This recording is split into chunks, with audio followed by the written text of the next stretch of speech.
کہ آپ نے کئی مرتبہ یہ حدیث بیان کی ہے کہ 6 لوگوں پر اللہ تعالیٰ نے لعنت فرمائی ہے، جن میں سے ایک میری سنت کو ترک کر دینے والا بھی ہے۔ چنانچہ اس دن میں جو لوگ فرض نماز سے جڑی ہوئی 12 سنت موقدہ چھوڑ دیتے ہیں، کیا وہ لوگ لعنت کے مستحق نہیں قرار پائیں گے؟ وضاحت فرما دیں۔ ہمارا ایک کلپ اپلوڈ ہوا تھا کہ جو لوگ نماز نہیں پڑھ سکتے سنتوں کے ساتھ، جن کو صرف عشاء کی 17 رکعتیں بتائی گئی ہیں، تو ان کو بتایا تھا ہم نے دن رات میں تو ٹوٹل رکعتیں 17 ہیں، جن کی پوچھ آپ سے ہونی ہے، 2 فجر کی، 4 ظہر کی، 4 عصر، 3 مغرب، 4 عشاء۔ وطر اور سنت موقدہ یہ سب سنت عبادات ہیں، بلکہ نفلی عبادات ہیں۔ سنت جب ہم کسی کے اوپر بول رہے ہوتے ہیں تو اس سے مراد طریقہ ہوتا ہے۔ آپ قرآن و سنت میں اللہ تعالیٰ نے سنت کا لفظ اپنے لیے بھی استعمال کیا، سنت اللہ، کیا مطلب؟ اللہ کا طریقہ۔ یہ نہیں ہے کہ اللہ نے کچھ خود کر کے بتایا کوئی عبادت کا طریقہ، نہیں، اللہ تعالیٰ جو ڈیسیژن کرتا ہے، جس طریقے سے معاملات کو لے کے چلتا ہے، اس طرح نبی علیہ السلام کا بھی طریقہ کار ہے۔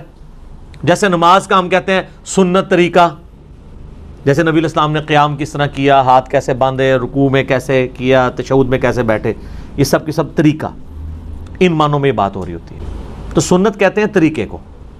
نبی علیہ السلام کا ایک مبارک طریقہ ہے، صحابہ کرام کا ایک طریقہ ہے جو نبی علیہ السلام سے انہوں نے سیکھا، اس طریقے سے وہ آگے ٹرانسفر ہوا۔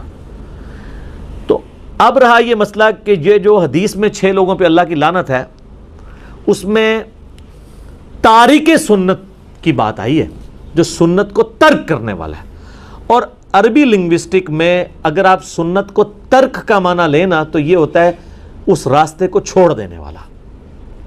اچھا، اگر آپ اس کا خدا نخواستہ یہ معنی لیں گے کہ نبی علیہ السلام کے جتنے بھی اعمال ہیں، چونکہ وہ سنت کی کیٹیگری میں تو فال کرتے ہیں، جیسے تہمد پہننا نبی علیہ السلام کا طریقہ تو ہے۔ اب کوئی شخص یہ کہہ سکتا ہے جو تہمد نہ پہنے وہ تارک سنت ہے اور اس پہ اللہ کی لعنت ہے۔ یہ حدیث جامعہ ترمذی میں ہے کہ 6 لوگوں پہ اللہ کی لعنت ہے۔ ترمذی والی روایت کمزور ہے، باقی کتابوں میں اس کی اسناد موجود ہے۔ مشکات میں 109 نمبر حدیث ہے۔ سنت کو حقیر سمجھ کے چھوڑنے والا، سنت سے نفرت کی وجہ سے سنت کو چھوڑنے والا، ایک تفسیر اس کی بنے گی جو محدثین نے کی ہے۔ دوسری یہ ہے کہ اس سنت سے مراد وہ سنت ہے جو سنت واجبہ ہیں، یا وہ سنتیں جو فرائض میں شامل ہیں۔ فجر کی نماز پڑھنا سنت ہے کہ نہیں؟ اپنی انٹینسٹی میں فجر کے 2 فرض ہیں، لیکن طریقے میں جائیں تو حضور کی سنت ہے نا؟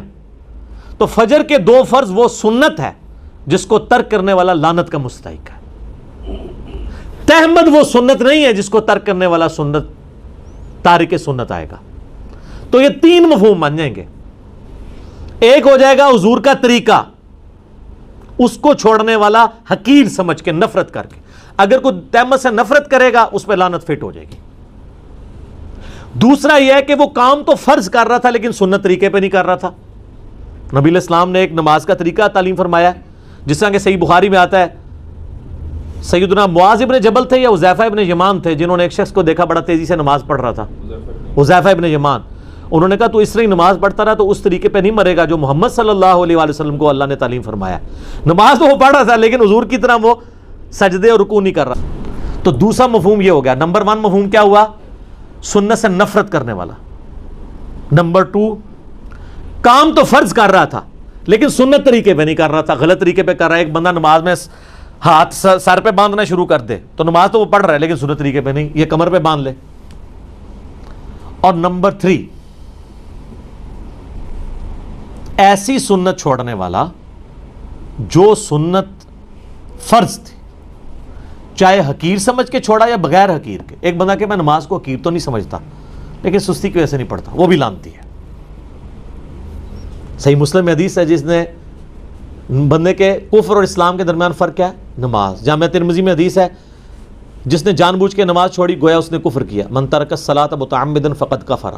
جامعہ ترمذی میں شقیق تابعی کا قول ہے کہ صحابہ کرام تارک نماز کے سوا کسی اور کے اوپر کفر کا فتویٰ نہیں لگاتے تھے، اور کفر کا فتویٰ تو قرآن میں آیا ہے، وَأَقِیمُوا الصَّلَاةَ وَلَا تَکُونُوا مِنَ الْمُشْرِکِینَ، سورہ الروم میں۔ نماز کو قائم رکھو اور مشرکین میں سے نہ ہو جاؤ۔ تو 3 طرح سے لوگ سنت کے حوالے سے لعنت کے مستحق ہوں گے۔ نمبر 1، کسی سنت سے نفرت کی وجہ سے چھوڑ دیں، حقیر سمجھ کے۔ والا. دوسرا فرض کام کر رہا تھا لیکن سنت طریقے پہ نہیں کر رہا تھا, وہ بھی لعنت کا مستحق.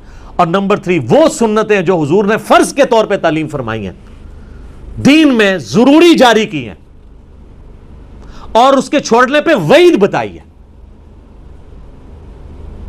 اس کو چھوڑنے والا بھی لعنتی ہوگا. اب آ جائیں یہ فرض کی جو 12 سنتیں ہیں, کس ضعیف حدیث کے اندر صحیح تو ہی نہیں ہے یہ 12 سنتیں چھوڑنے والے کے اوپر حضور کی کوئی وعید موجود ہے؟ ہاں, اس کا تو اسلوب بھی بالکل ڈیفرنٹ ہے. بخاری و مسلم دونوں میں موجود ہے. نبی علیہ السلام نے فرمایا جو فرض کے سوا 12 رکعتیں قائم رکھے گا اللہ تعالیٰ اسے جنت میں محل عطا فرمائے گا.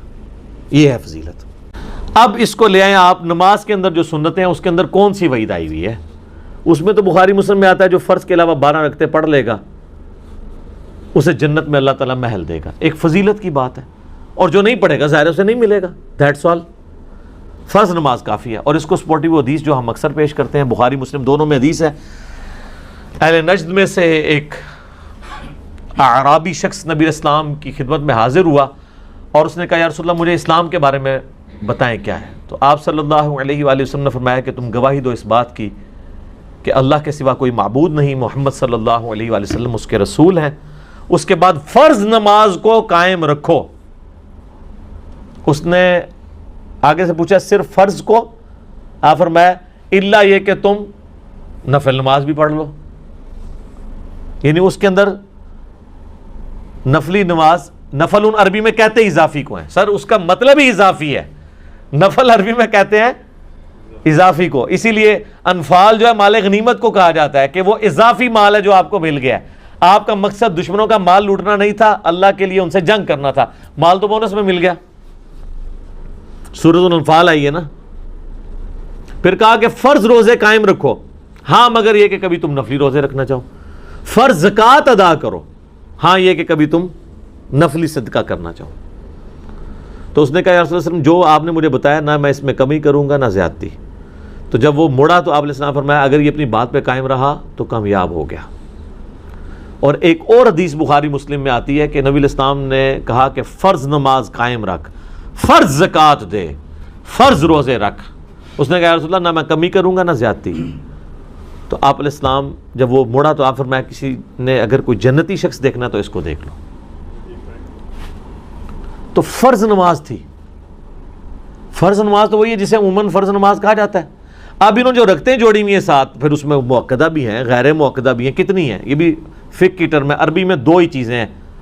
حدیث کی ٹرم میں فرض نماز اور نفل نماز. نفل ان اضافی, فرض وہ. نفل ان میں اب آپ کی سنت مؤکدہ بھی ہے غیر مؤکدہ بھی ہے. واجب جس کو یہ کہہ رہے ہیں وتر, وہ بھی جو ہے وہ سنت مؤکدہ میں, سنن دارمی میں, سنن کبریٰ البیہقی میں, باقی کتابوں میں موجود ہے. مولا علی کا قول کہ وتر سنت ہیں سنت ہیں سنت ہیں لیکن انہیں مت چھوڑو. یعنی سنت یعنی حضور کا طریقہ تو ہے, اور اس اعتبار سے وہ کہہ رہے ہیں یہ سنت کی کیٹیگری میں فال کرتا ہے اپنی انٹینسٹی کے مطابق, تو اسے مت چھوڑنا. لیکن اسے مت چھوڑو مراد یہ کہ فرض تو نہیں ہے لیکن یہ تاکیدی سنت ہے, اس پہ عمل کر لو.